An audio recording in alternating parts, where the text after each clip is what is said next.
नमस्कार, आपका स्वागत है एम टीवी 85 में। हम बात करते हैं उत्तर प्रदेश की लोकसभा सीट नगीना की, जहां से भीम आर्मी के चीफ चंद्रशेखर आज़ाद ने चुनाव लड़ा था। तो वहीं मैं आपको बता दूं कि इस बार उन्होंने बड़ी बम्पर के साथ उन्होंने जीत हासिल की थी। 1,51,000 वोटों से उनकी विजय हुई थी। वहीं मैं आपको बता दूं कि चंद्रशेखर आज़ाद ने 11 साल के बाद संघर्ष करने के बाद उन्होंने इस मुकीम पर हाजिर हो गए थे और उस मजबूती के साथ चुनाव लड़े थे और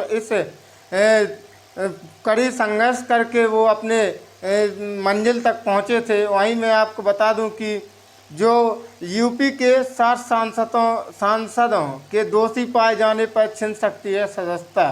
वहीं मैं आपको बता दूं कि मैं बात करता हूं कि जो 60 सांसद हैं उनकी सदस्यता जा सकती है, क्योंकि इनके ऊपर कई मामलों में केस दर्ज हैं। मैं आपको बता दूं कि केस दर्ज हैं और कई मुकदमों में धाराओं में दर्ज है। तो वहीं मैं बता दूं कि संसदीय की राह में मुकदमों के बिछे कांटे।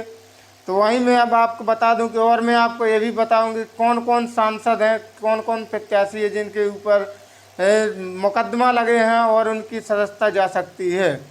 चंद्रशेखर आज़ाद के सहित 6 और सांसदों की भी संसदीय जा सकती है। उनकी संसदीय पर खतरा मंडरा रहा है। वहीं मैं आपको बता दूं कि हम बात करते हैं कि जैसे चंद्रशेखर आज़ाद हैं जो नगीना से 1,51,000 वोटों से जीते थे। कई विपक्षी दलों को उन्होंने पीछे गिरा करके और उन्होंने बड़ी मेहनत से उन्होंने जीत हासिल की थी। तो मैं आपको बता दूं कि जिसमें चंद्रशेखर आज़ाद के ऊपर 36 मामलों में केस दर्ज है, जिसमें 4 आरोप ऐसे जो आरोप लगे हैं, उनके ऊपर जो केस लगे हैं 4 वो अलग अलग कोर्ट में दर्ज हैं। तो वहीं मैं आपको बता दूं दूसरे नंबर पे हैं बाबू सिंह कुशवाहा, जो जौनपुर से सपा से टिकट लिए कर जीते थे और उनके ऊपर 25 केस हैं। 8 केस उनके कोर्ट में दर्ज हैं, तो उनका भी हटना तय है। और राम भू आयाल आल निषाद हैं जो सुल्तानपुर से मेनका गांधी को हराकर जीत की थी। उनके ऊपर 8 केस लगे हैं और 2 केस उनके ऊपर, एक गैंगस्टर का और एक जानलेवा हमले का भी केस लगा है। वहीं मैं आपको बता दूंगी फिर चौथे नंबर वीरेंद्र सिंह जो चंदौली से सपा से टिकट लिए थे और जीते थे। उनके ऊपर 3 केस दर्ज हैं। एक केस है जो 19 जुलाई 2023 वाला केस, वो केस में दर्ज है। वहीं मैं आपको बता दूं कि जो इमरान मसूद हैं वो सहारनपुर से चुनाव लड़े थे और जीते थे। तो उनके ऊपर 8 मामले में केस दर्ज है। वहीं मैं बता दूं कि ईडी मनी लॉन्ड्रिंग का केस भी दर्ज है जो कोर्ट में है और ईडी के तहत वो गिरफ्तार भी हो सकते हैं।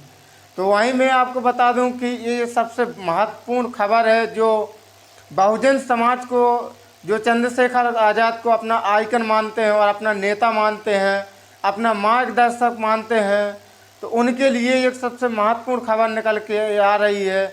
और उनसे मैं कहता हूं कि आप वीडियो को शेयर कर दें और चैनल को सब्सक्राइब भी कर लें। तो जो चंद्रशेखर आज़ाद को अपना नेता मानते हैं और बहुत मार्गदर्शक मानते हैं, उनके लिए खबर निकल के आ रही है कि चंद्रशेखर आज़ाद की सदस्यता जा सकती है, जो सांसद की सदस्यता है वो जा सकती है। और जो कोर्ट के जो कानून के मुताबिक है, संविधान में जो बाबा साहेब अम्बेडकर ने संविधान बनाया था उसके मुताबिक 2 साल की सज़ा होती है। अब ये पता नहीं है कि 2 साल की सज़ा होती है या उनको सांसदी से हटा दिया जाएगा।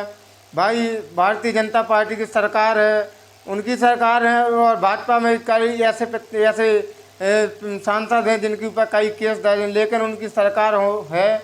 और चंद्रशेखर आज़ाद को पता नहीं, वो हटा भी सकते हैं। मैं तो यही कहता हूं कि चंद्रशेखर आज़ाद ने 11 साल संघर्ष किया, सड़कों पर आए और उन्होंने लाठियां भी खाई, गोली भी खाई और उन्होंने संघर्ष करके अपनी जीत हासिल की है 11 साल बाद। तो उनको तो संसद में रहना चाहिए, क्योंकि आज जो बहुजन समाज का कोई भी नेता संसद में नहीं है अभी। तो बहुजन समाज की जो शोषित वंचित समाज की जो आवाज़ उठाने वाले हैं वो मात्र एक चंद्रशेखर आज़ाद ऐसे एक नेता हैं जो संसद के अंदर पहुंच चुके हैं नगीना से। तो वो जो बहुजन समाज की जो तमाम जगह अत्याचार होते हैं तो उनकी आवाज़ उठाने के लिए संसद के अंदर पहुंच चुके हैं। तो उनके ऊपर आरोप भी लगा रहे हैं कई लोग और उनको हटाने की कोशिश में लगे हुए हैं। वहीं मैं आपको बता दूं कि आपकी क्या राय है, आप मुझे अपनी कमेंट में अपनी प्रतिक्रिया दें।